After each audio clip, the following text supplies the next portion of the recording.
Published, 5:29 Eastern Daylight Saving Time, the 8th of May 2018. Updated, 5:30 Eastern Daylight Saving Time, the 8th of May 2018. Supporters of candidate for the upcoming Iraqi parliamentary elections Abdel Amir Najem work on a campaign poster that will hang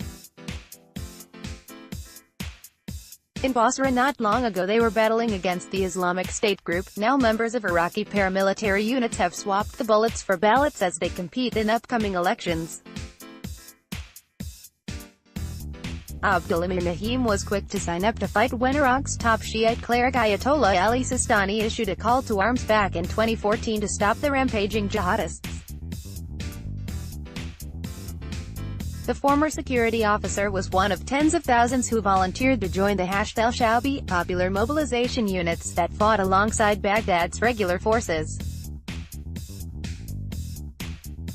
5 months after Iraq declared as beaten, Najem is making a first foray into politics by standing for national parliamentary elections on May 12 in his southern home region Basra. At the head of an alliance of local civil society figures and technocrats, he says his experience in battle is perfect preparation for taking on Iraq's corrupt elite.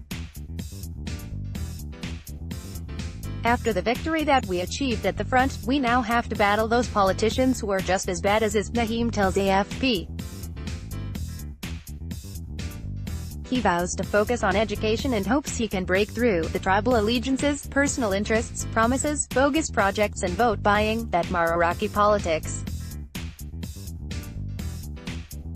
Want to change? The rise of the Hashd as a political force has shaken up the landscape ahead of the vote, with some concern their ties to Iran mean Tehran could gain more influence. Members of the Shiite-dominated units feature widely on political lists vying for seats in the parliament. Al-Ghazali is running for the Conquest Alliance headed by Hashd leader Hadi al-Amiri, seen as one of the main challengers to incumbent Prime Minister Haider al-Abadi. Iraq election candidate Al-Ghazali, who fought Islamic State group jihadists, says he helped win victory, where even the 66 countries of the international coalition couldn't fight. Ghazali, an imposing figure who lost his right eye in battle, is no stranger to the minefield of Iraqi politics.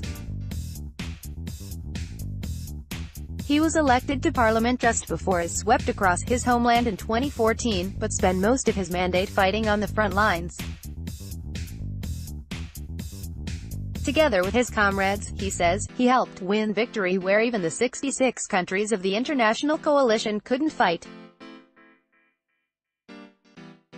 This experience is clearly a major selling point with potential voters. Someone who has sacrificed for Iraq will for sure make a good member of parliament, says Tarek Jabbar, a 55-year-old civil servant, as he listens to their pitches. Laborer Mahmoud Yassin, 48, insists that people simply want to change, as they are tired of the same old faces who have dominated Iraq since the fall of Saddam Hussein in 2003. Corruption, economy, employment, not everyone appears entirely convinced. Clutching an exercise book and calculator, student Amar Mufid, 24, is not willing to pay any price for the reforms he wants to see.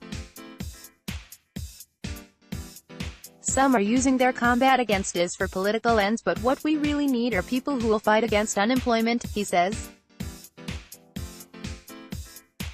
These concerns seem to have been taken on board by some of the ex-combatant candidates.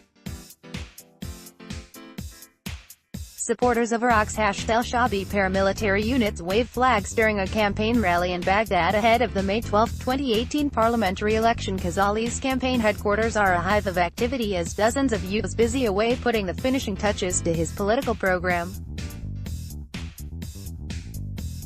He says he already has plans on the economy, youth, poverty, housing, employment, agriculture and industry, and has collated 50 dossiers of corruption cases he wants solved. Even during the past 3.5 years away at the front, I did not stop following politics, he insists. Now we are relying on the conscience of the voters. Sorry, we are not currently accepting comments on this article.